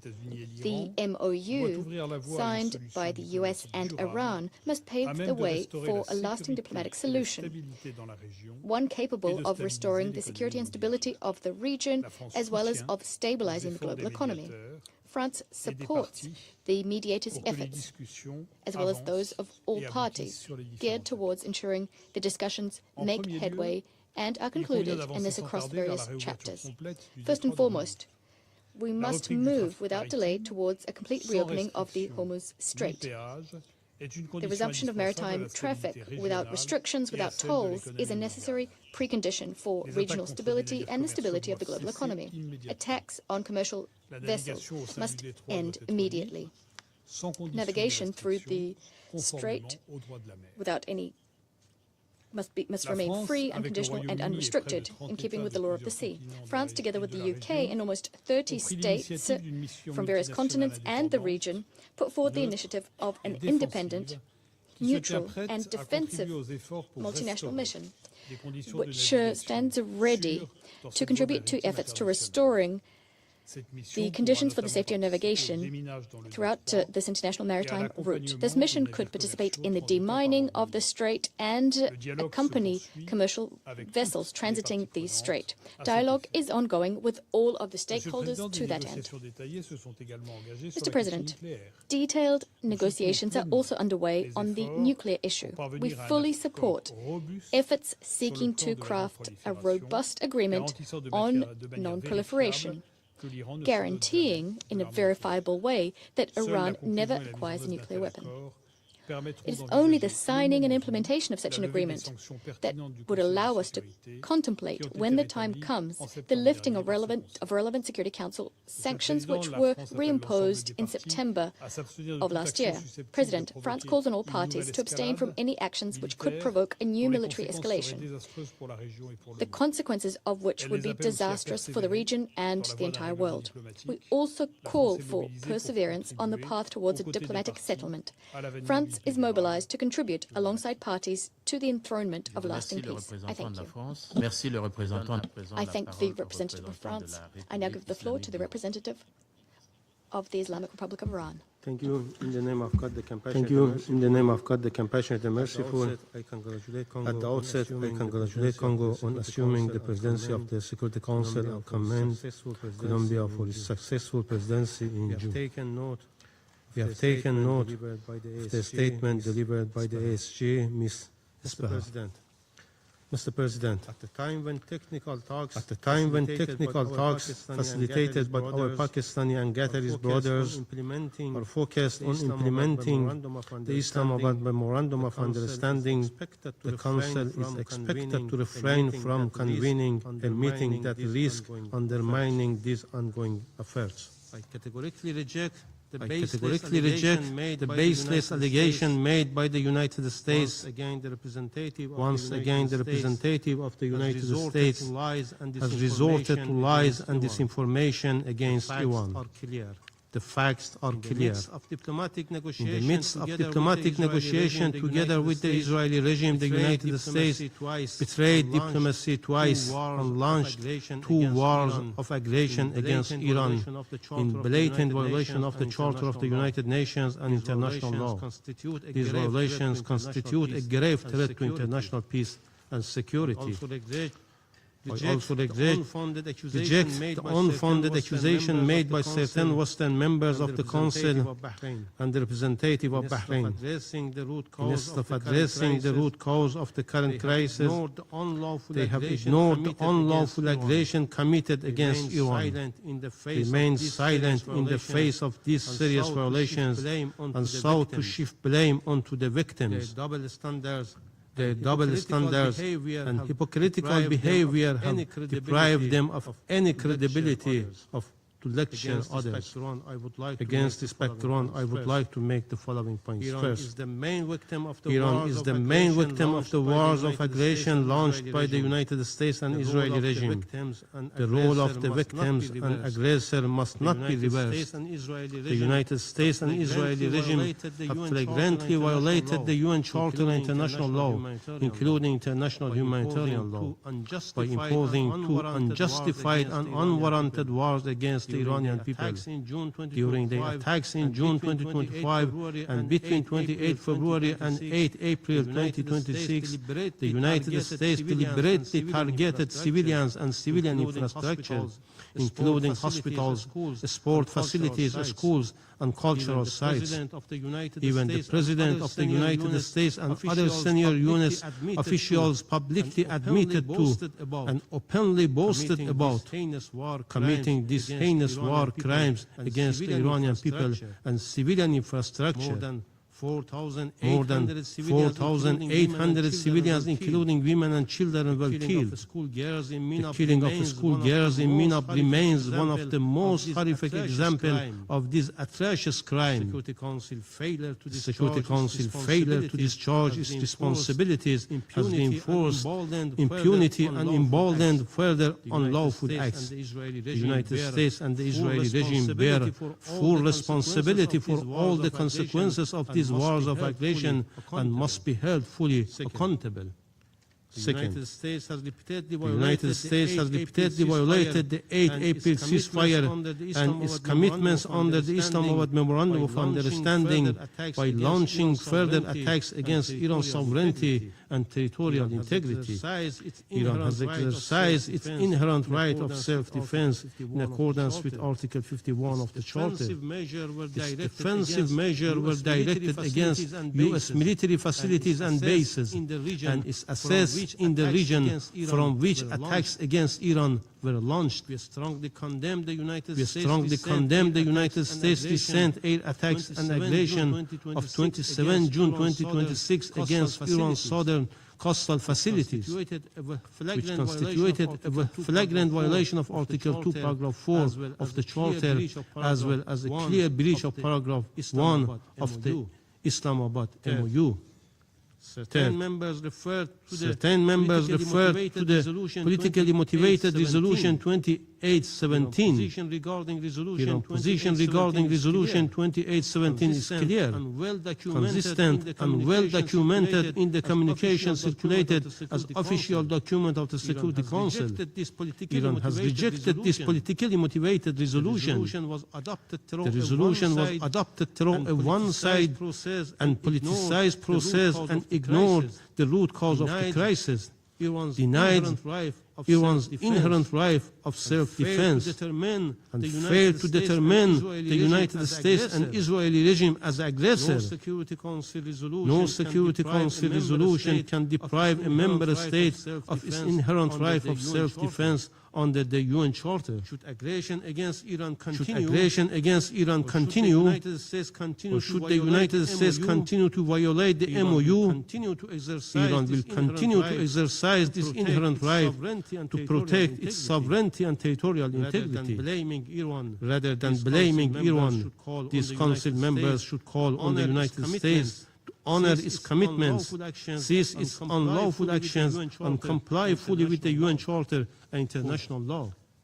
Fourth, despite the deep mistrust to the United States caused by its repeated violation and the U.S. betrayal of diplomacy, Iran engaged in diplomacy in good faith through negotiations facilitated by Pakistan and supported by Qatar, Turkey, Saudi Arabia, Egypt, China, and the Russian Federation. This process resulted in the signing of the MOU on 17 June. We express our appreciation to Pakistan and Qatar for their tireless efforts and invaluable contribution to this process. The MOU clearly requires the United States to negotiate in good faith, and in particular to refrain from any threat or use of force against Iran.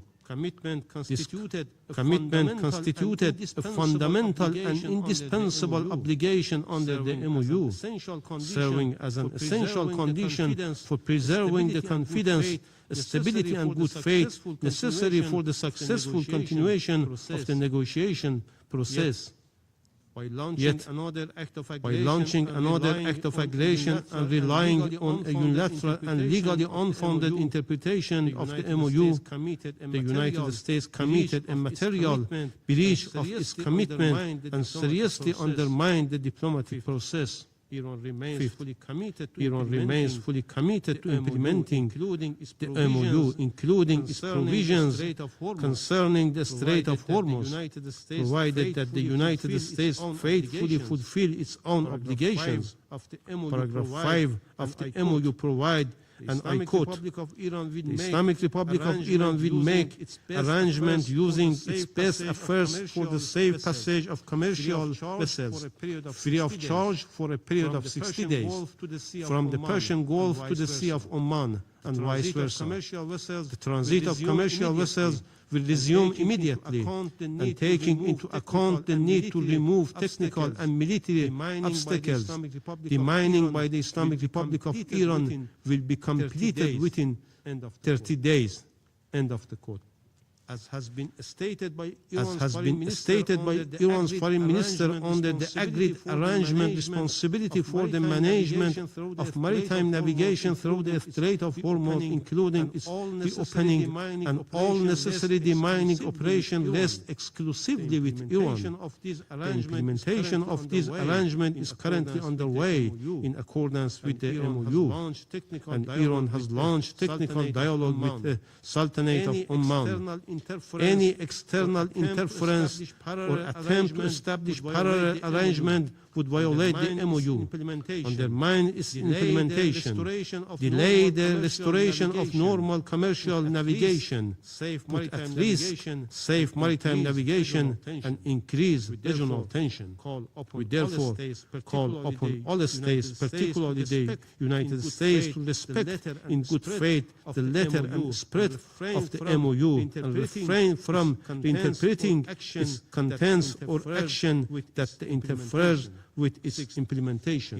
Sixth, Iran reiterates its commitment to the freedom of navigation and continue to ensure that such freedom is granted for all without interference. It should have been clear that the presence of U.S. military bases and foreign interference in the Persian Gulf region brings nothing but insecurity. They have put at risk the regional security in general and the maritime safety in particular. The U.S. has no coastal border in our region. It is not their waters. It is not their neighborhood. Defining and concluding a security regime for our region is the exclusive joint responsibility of their neighboring countries.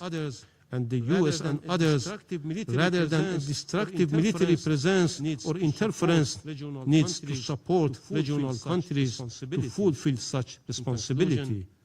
In conclusion, the priority must be the full implementation of the MOU and the continuation of negotiations toward a comprehensive deal. The Security Council should support this process, encourage full compliance with the MOU, and refrain from provocative actions that could undermine diplomacy or further escalate tensions. I thank you. Je remercie le représentant d'Iran. I thank the representative of the Islamic Republic of Iran, and I now give the floor to the representative of Kuwait. Thank you, Mr. President. At the outset, I would like to thank your presidency for convening this emergency important meeting at a time when our region is undergoing very critical situations. Against the backdrop of the continued escalation that undermines sovereignty and territorial integrity of countries and is a threat to international peace and security, despite the glimpses of hope, we thank ASG for her briefing. We welcome the participation of His Excellency Dr. Abdul Latif Rashid Al Zayani, Minister of Foreign Affairs of Bahrain. In our meeting, we reiterate that convening a meeting today should not be a procedural response to an incidental development. It should be a clear step in the Council's shouldering its responsibility in maintaining international peace and security and in addressing any action that undermine sovereignty, territorial integrity, and security of peoples of these countries to risk. Kuwait condemns in the strongest terms the Iranian unwarranted repeated attacks against the territory and airspace of Kuwait, as well as its critical infrastructure. We also condemn attacks on Bahrain using ballistic missiles and drones, in addition to other kind of missiles, in flagrant violation to states' sovereignty and breach to rules of international law and the UN Charter.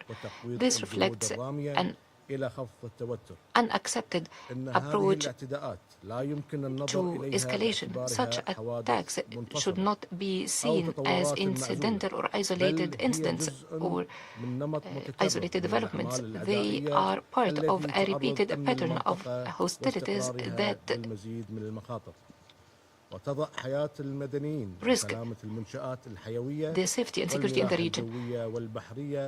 It is a threat also to the navigational safety in the region. The state of Kuwait, since the beginning of this wave of escalation to repeated attacks, totaling 893 attacks with drones and 873 attacks with ballistic missiles and 10 cruise attacks, which led to many casualties, including a child, that in addition to the material damage in vital infrastructure and critical facilities, including the Kuwait International Airport and the facilities related to the safety of international air navigation. Kuwait states that the efficiency of its military and armed forces helped to prevent further loss. Protecting the lives of those in Kuwait will remain our priority. That is non-negotiable. Mr. President, the state of Kuwait holds the Islamic Republic of Iran fully responsible for these attacks, and Kuwait also stresses its firm and clear position that it has never been and will never be a party to any military escalation. Kuwait has not allowed and will never allow its territories or airspace or territorial waters to be used to launch any hostilities against any other country.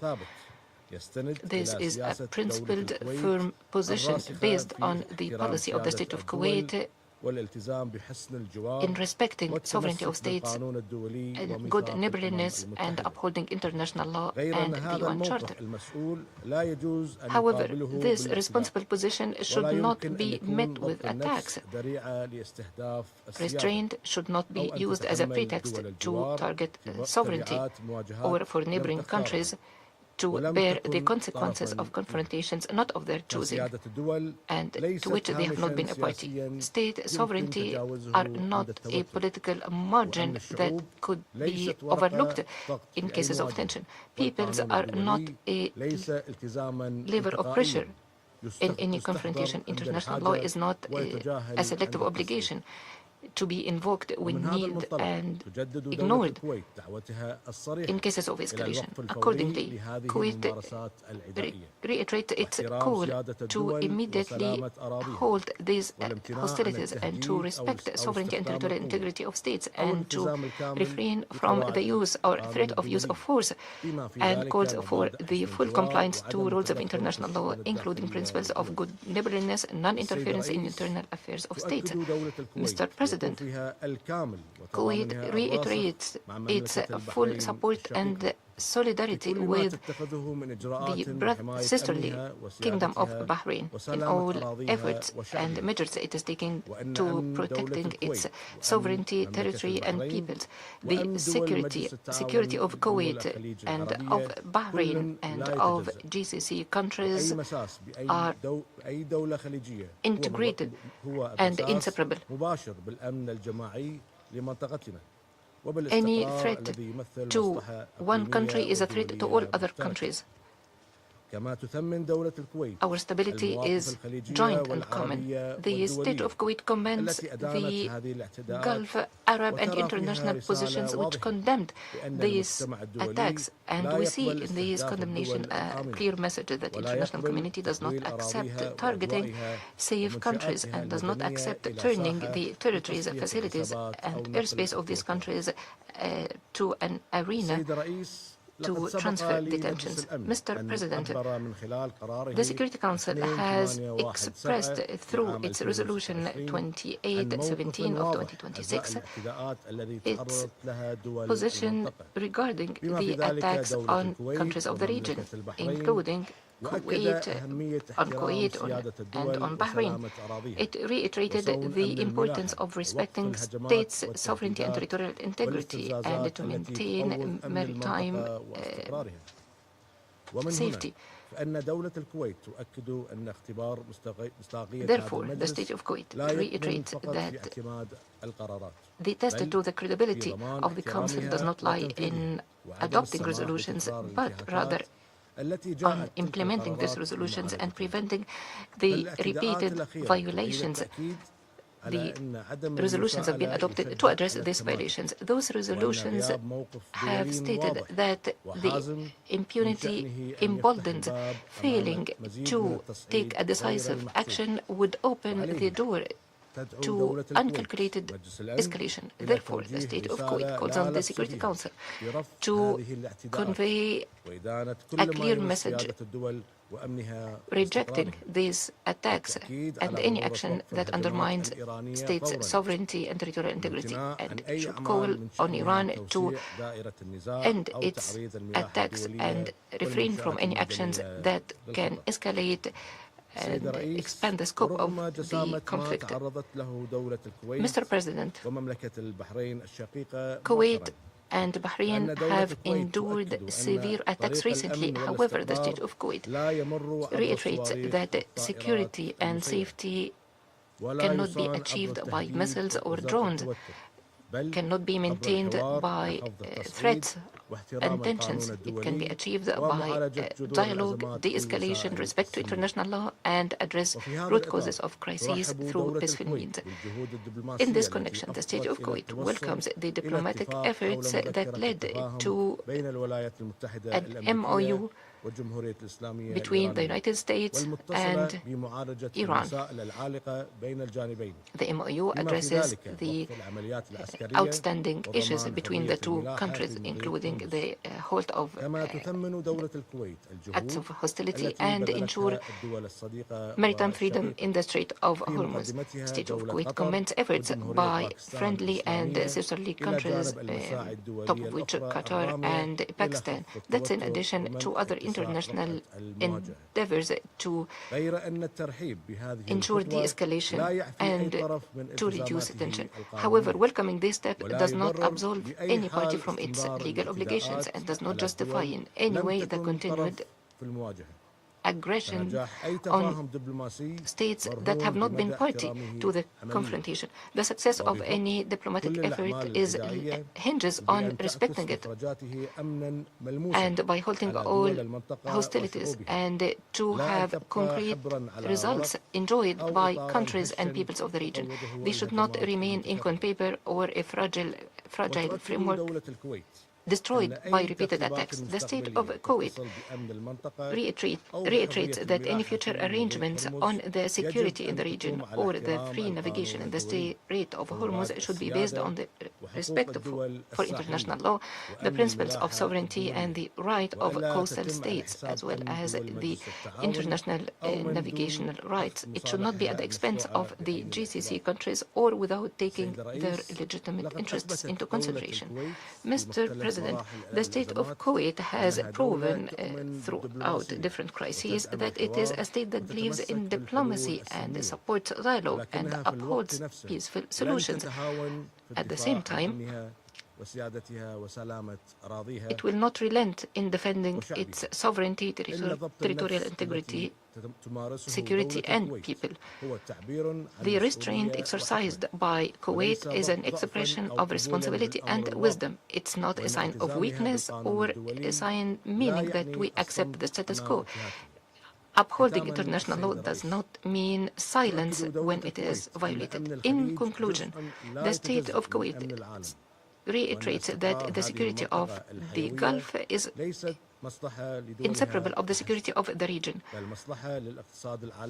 Security in the region is not in the interest of the region, it is the interest of energy, economy, international peace and security. And the state of Kuwait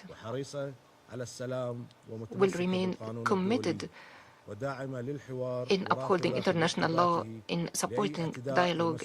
It will continue to reject any attack against its sovereignty, security, or territorial integrity, or against its people. Thank you, Mr. President. I thank the representative of Kuwait for the statement.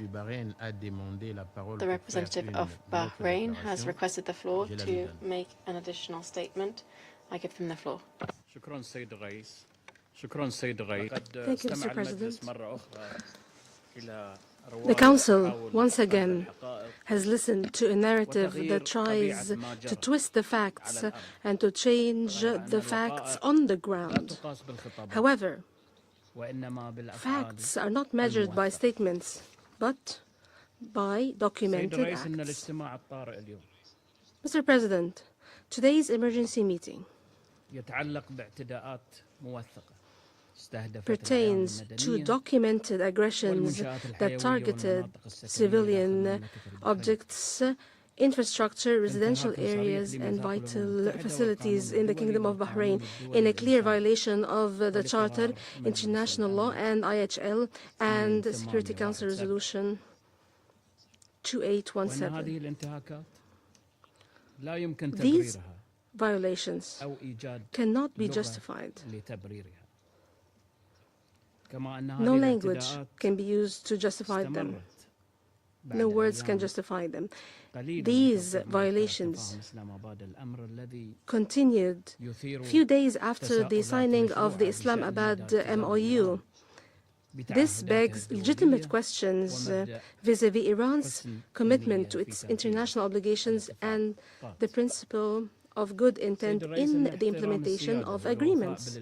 Mr. President, respect of sovereignty and commitment to international obligations and non-use of force or the threat of the use of force, these are not selective principles to be applied when they serve the interests of a particular state.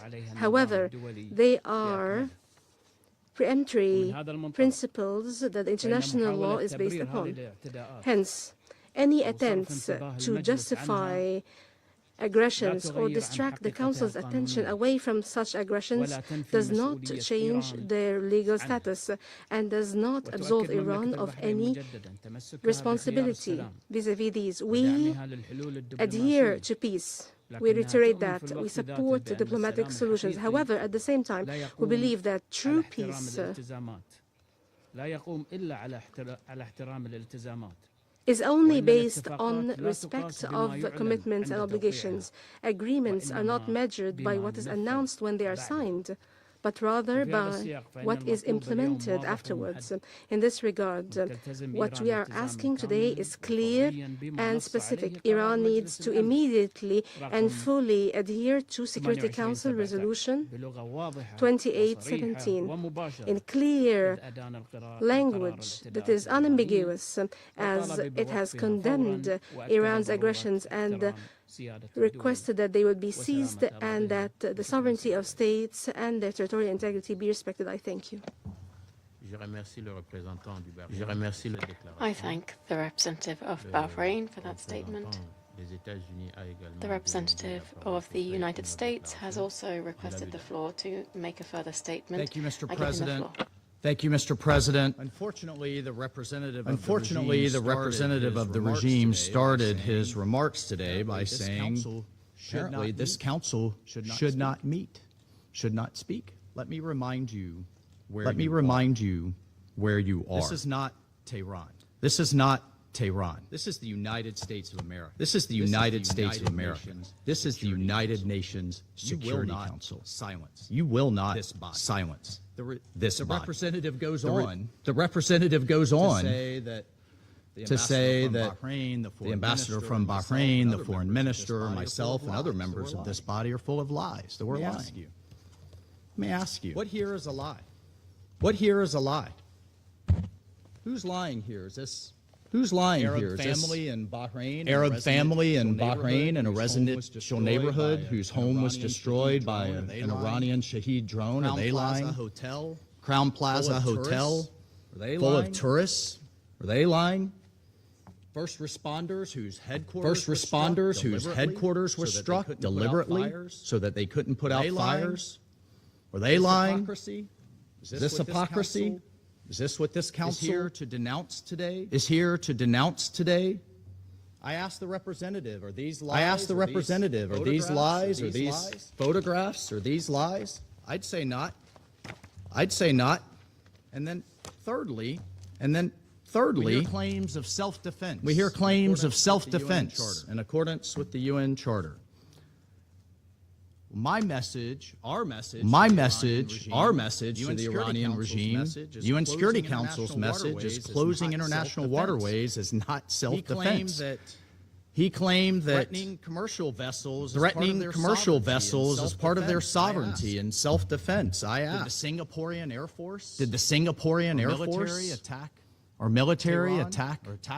Tehran? No. Or attack Iran? But yet Iran attacked a Singaporean flagged commercial vessel. We have a representative here. We have the ambassador here from Panama. Panamanian flagged vessels were attacked just in this last week. Did Panama attack Iran? Is that self-defense against Panama? Please, I hope the representative responds. I don't think Panama attacked Iran. I don't think Singapore attacked Iran. I don't think the rest of the world has attacked Iran. What we're hearing, and let's call it out for what it is. Driving up the price of energy. Driving up the cost of food. Denying 61, according to the UN, 61 developing countries basic life-saving aid. It is a cynical, sad, and sick attempt at global blackmail.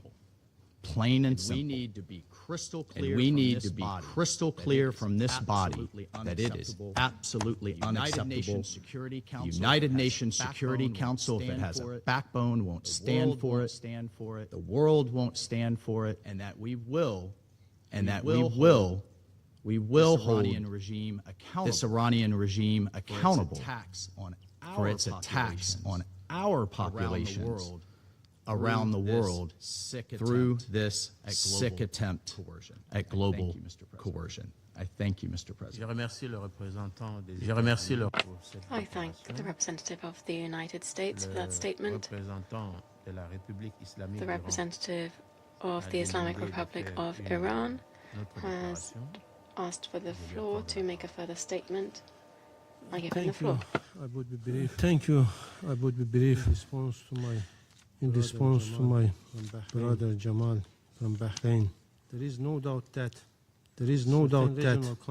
certain regional countries, including Bahrain, facilitated this aggression by allowing their territory and their space to be used by aggressors. The international responsibility alongside that the United States and Israeli regime is clear and undeniable.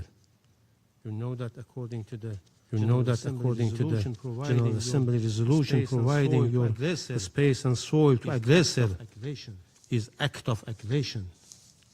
And I think that it should be clear for our neighboring countries that the presence of American and spaces in their countries not only does not bring security to their countries, but also make their countries vulnerable.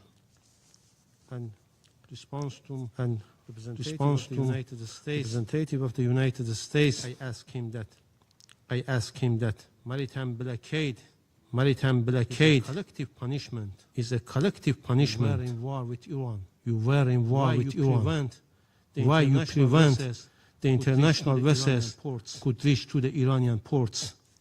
You cannot deny the facts. The fact is that 70% of Americans and taxpayers oppose your administration war policy toward Iran. They believe that Americans' interests have been sacrificed for the Israeli interest. And in Iran, reality of the nation-state relationship is also evident in the funeral of Supreme Leader, which will take place next week. You can close your eyes and ears, but you cannot change the truth.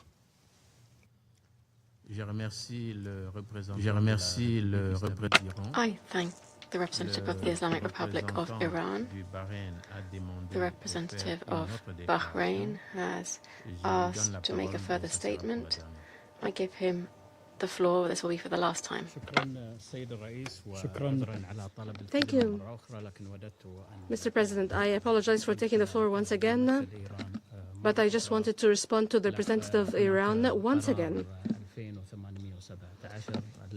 Resolution 2817 has condemned these acts.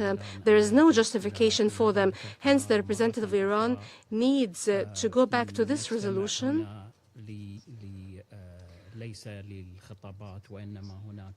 We're meeting here not to make statements, but to look at acts and crimes that are documented, committed by Iran in Bahrain and the region. Hence, the justifications and pretexts provided by the representative of Iran cannot be justified.